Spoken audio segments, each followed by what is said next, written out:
Cheney. I'm joined by Brian Reed Garvin, and he is the director, the writer, and the lead actor in the upcoming movie Centurion AD. How are you, Brian? I'm very good, thank you. Well, good. I'm excited to talk to you. I mean, you're such a creative mind. I mean, you're the director. So let's start with one of these roles that you took on for this movie. So tell us a little bit about Archer. He's the main character in this movie. What can you tell us about Archer? Archer, I see him as just a super cool guy. Cool. Okay, that's a good way to describe him. Yeah, he's laid back. He's been around 2,000 years. Wow, he's old. He is old. He's confident because he's seen almost everything. Oh, okay. He's dealt with almost every type of person. Mm-hmm. He's ex-military. He has served a few times in the current militaries as a healer or a medic, or there's a whole backstory on him that I've done, just so I get a better grasp of him. And they like the film too. Yeah. Already giving you 2 thumbs up. Yeah, there you go. But yeah, Archer is just a real tangible guy who knows his place with God, has a relationship with God, and can actually do good for God as God commands. Okay. So he's in tune with God, and he's going around basically saying to people, look, I'm here. God, you prayed last night for help, and here it is. I am he. And God has sent me to help you. So that Archer's an interesting character in that fact. Wow. So he sounds interesting. 2,000 years old. So kind of curious, when you're playing a role like Archer, you wrote him, so you were familiar with him. How familiar or how similar were you to him? Like, how are you guys alike, maybe in your real life, or what did you have to do to take on this role? That's a good question. Don't know that Are you similar to Archer? I tried to look at Archer objectively. Okay. But I think I put some of myself into Archer when I was writing. I think all writers do that. Okay. Is that subconsciously? I think subconsciously because I've had writing. Yeah, you're writing. It's like, oh, that sounds good, but that sounds like me. So Archer, I can associate with Archer. I think he wants to do good, and I think he's always strived to do good. Doesn't always have the best outcome. Okay. But his heart is good. He's got a servant's heart. He wants to help. He wants to help people, and that I think is his key. And when the demons come about, I think that's an issue for him. And God says you've got to take care of this because they're not supposed to be there. So you were the director, you were the writer, but then you're also the lead actor, Archer. Not by choice. Not by choice. You kind of fell into that. When you say not by choice, what do you mean? Is it just kind of by default because maybe someone else backed out? Well, yeah. Basically, I had another actor who is a pretty good name. Can you give us any? Not on camera, at least. Can't really. Yeah, I don't. Anyways, I talked with him extensively. He loved the script. Wow. The week before he was supposed to start filming, he called me and he said, I've been booked on a pretty big project that pays a lot of money.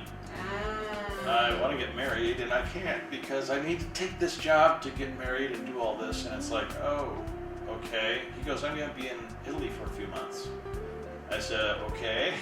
So, what was your thought when you get that call? Wow. A little bit of panic.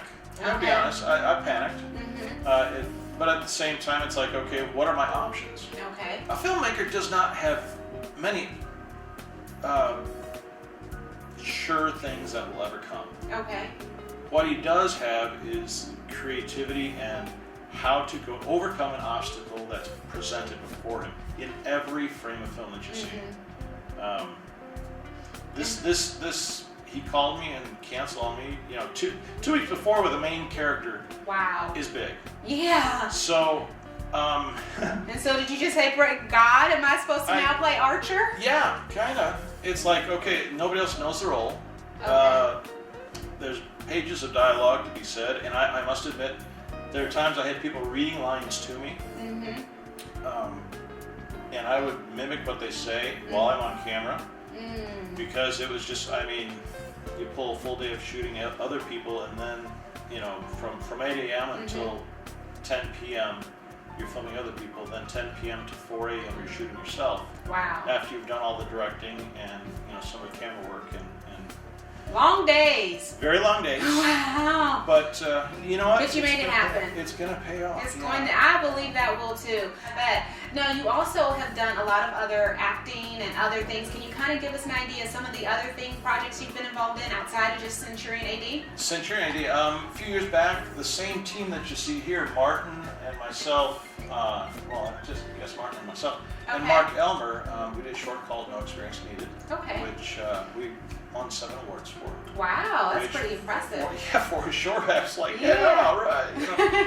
But I had a bit part in Get Shorty with John Travolta, and I had a part in House of Sand and Fog with Jennifer Connelly.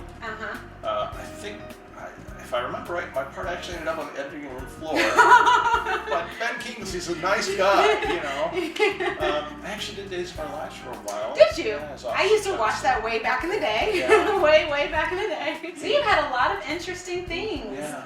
Wow. So this one right here, are you hoping will have as much success as your other short film that you did? I'm hoping it has more. Hope more. Yeah. You know, that's a great way to look at it. Strive higher than what you did before. Right. Well, and if I can just get it to the right people, and one of my frustrations in making a film and labeling a Christian film is that people of the Jewish faith will not come see it because of the labeling.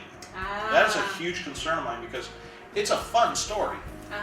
If you don't believe in Christ, it's still a fun story. It's cool. It's demons, angels, you know, battles, you know, and things like that. And you know, it's not my intention to insult any faith, but to share what I believe in. What you believe. Yeah. I'm not trying to. I don't want to force the Bible to anybody because that's not how God works.